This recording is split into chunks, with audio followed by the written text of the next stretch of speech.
Hello everyone and welcome to the Carcode YouTube channel. If you're new here, my name's Sam. Please make sure to hit the subscribe button down below and turn on the notification bell so you're notified every single time I upload a new video.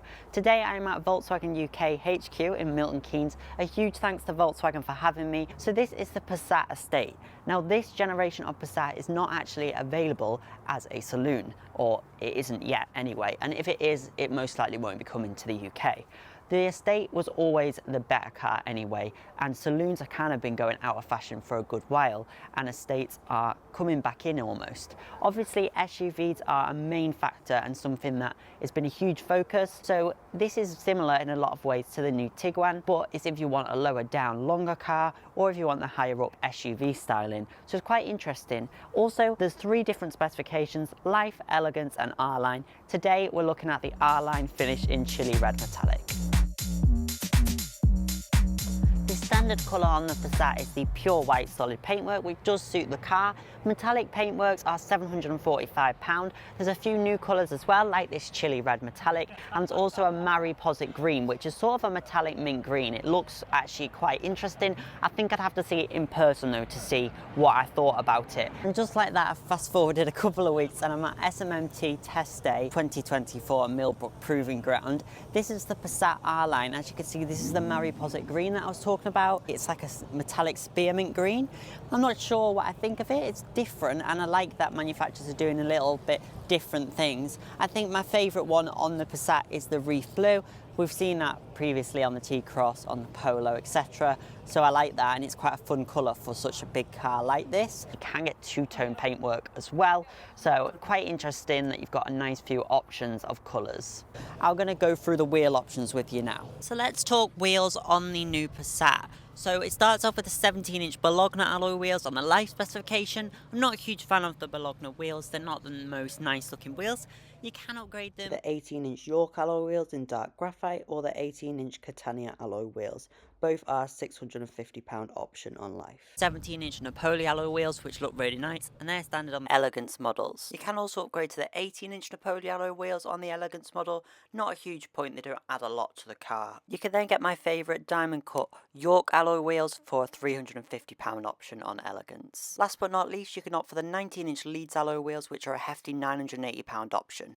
On the R-Line, it starts with these Coventry alloy wheels. They're very nice, but my favourite are the 18-inch York alloy wheels, which you can also get on the Golf and also on the Tiguan. So they're bringing in the wheel designs across the range, which is quite interesting to see them doing that. Obviously, that helps with your costs and things like that if they're making the same size wheel. And the last option on R-Line is the 19-inch Leeds alloy wheels with the dark graphite inserts. They're a £650 option. You can see these two side by side, the ID7 and the Passat estate here. I prefer the back of the new Passat in the red rather than the fully clear tail lights. It looks really good and it has a very elegant, sleek look to it, including the Volkswagen badge here and Passat along the back in gloss black on this R-Line model.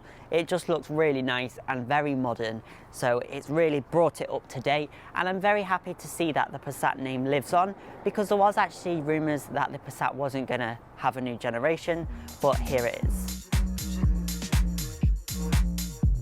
Something that I noticed, which is pretty cool, and maybe you could say it's simply clever, is the umbrella holder in the door. So that is really nifty and definitely something they took from Skoda or Rolls-Royce maybe, so that's nice.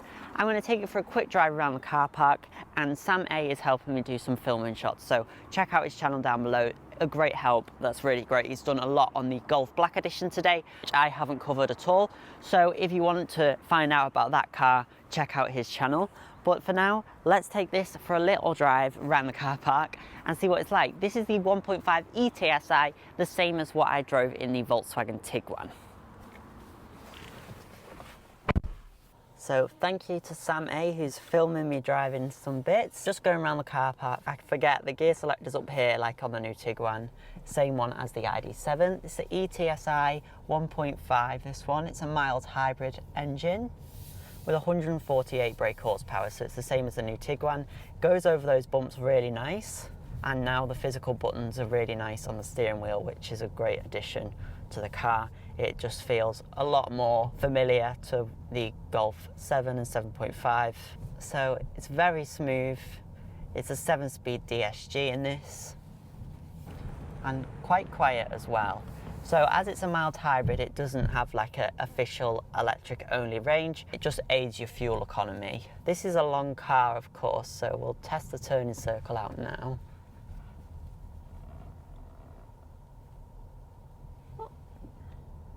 Wasn't too bad actually for a longer stay. Of course, you've got your rear camera and everything. This 15-inch center infotainment display. It all looks really cool and nice. I think it works kind of better on the Passat than the Tiguan in the way that you feel a bit more connected to the car, but this is huge. You don't have to have the 15-inch display though on all cars. It's a 12-inch display standard, which I would prefer. It's absolutely huge. I do like the voice assistant on this though. It's very clever, so it actually normally does what you want it to. Turn on the heated seats. I've switched on the seat heating. So there we go. Hello, Ida. Turn on heated steering wheel. Sure. So that's pretty good. I wasn't sure if it was going to do it because it's like a proper button on this one, but it does that as well. And honestly, most voice assistants don't understand you unless you speak like the Queen. So this is pretty good, and I didn't have to try it many times. That was just one take. So one thing to note as well, even though this is a hybrid vehicle, technically, even though it's mild hybrid, the paddles aren't for regen on this. The paddles are for actually SG gearbox. So it's just as normal. I'm in drive and press that. Goes into first gear, hold it down, and it will go back into drive, which is nice. So those paddles are on all the cars, which is great. Really, really handy. Now you have your gear selector here, but your parking brake is down here. It would have been nice if it kind of come on automatically when you put it into park. Sensors are 360 degrees, which is great. I really like that, especially on a long vehicle like this. It's really great that it's got that functionality rather than just the front and the rear on it. And this is really smooth. It actually feels smoother and quieter than I found the Tiguan to be. Of course, we're not actually pushed it at all. I've not gone over 15 miles per hour, so I can't fully say exactly how it is. But from this short journey, the suspension's been nice, and it's been a nice smooth vehicle to drive, which is great. It's just really a quick look of the car rather than a full in-depth video. This one's got the 360 degree cameras on it, which is very handy. I'm not normally a massive fan of rear cameras. In fact, I just think sensors do the trick. But when they have this aerial view, it really works and just helps a lot of the time, especially if you're going for a tight space. You can click that and you can see both sides of the car, which is really, really useful. Put it into park. And yeah, it would be nice if when you put it into park, you put the handbrake on, but if I turn the car off, the handbrake does come on.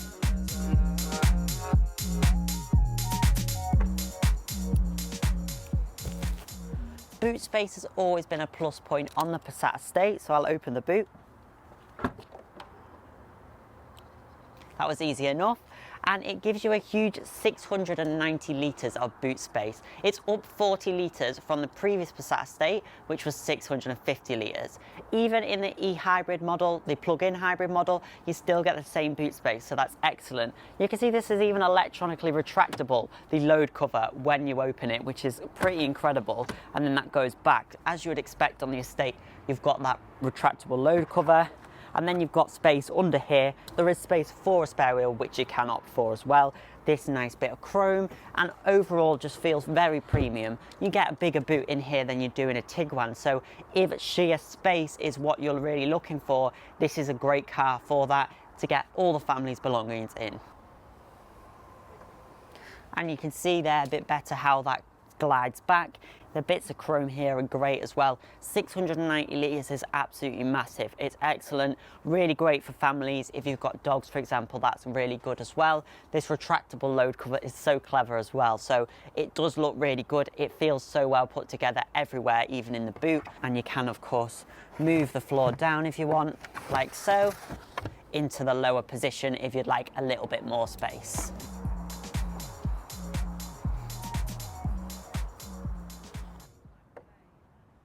As this is a family car, rear space is going to be very important. So let's see how much the Passat offers. So it should be no surprise that in the back of the Passat estate you've got tons of room. Loads of leg room, even though this seat's very far back. I've got loads of leg room. In my driving position, see how much leg room I've got? Masses, huge.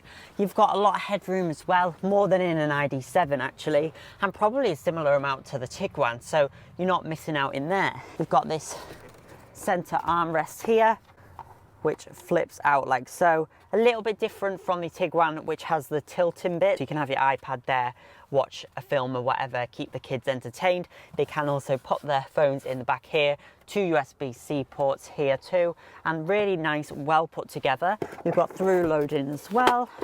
So your ski hatch, as they used to call it. Your ISOFIX points are very well integrated actually, and the covers are kind of connected, so you're not going to lose them, and they're nice, quite small. This is an R-Line model, so you've got a dark headlining, but this pan roof really brightens up the cabin. It looks really great. So it's not dark or claustrophobic in here. It looks sporty with the dark headlining, but you still have that light cabin, which I love. Great combination. The middle seat is actually quite comfortable. Now you do have this tunnel here. Kids should be absolutely fine in this middle seat. Quite comfortable, and you get a good view out of here as well. Even behind these seats, even though the front seats are bucket seats, you do have a little hole you can see through, and they are quite streamlined and quite narrow, so you can get a good view. Kids won't feel claustrophobic in the back of here at all. Another great thing is the little sun blinds. So obviously it's thought out with families in mind. The sun blinds is a lovely feature, and yeah, just something that adds a premium touch to the vehicle.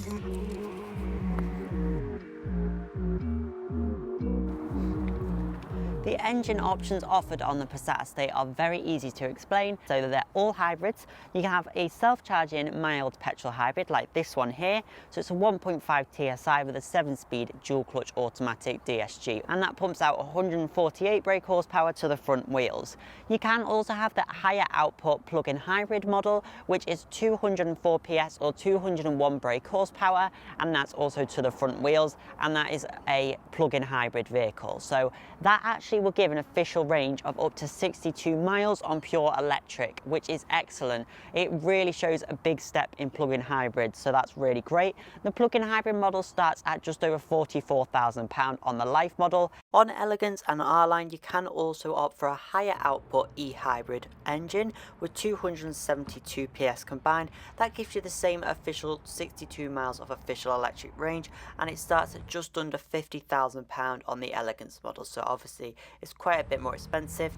That gets you a performance boost, so you get 0 to 60 in just 7.1 seconds. The self-charging eTSI engine on the Life starts at £38,500, so you can actually get a Passat under the £40,000 threshold for the luxury car tax. However, it's not the easiest, and you can't get an Elegance or an R-Line under that. You can get a Life though, and even opts for some alloy wheels and still be under the £40,000 threshold for the tax. But yeah, all engines are hybrid, whether it's an eTSI or eHybrid, which is the plug-in hybrid model.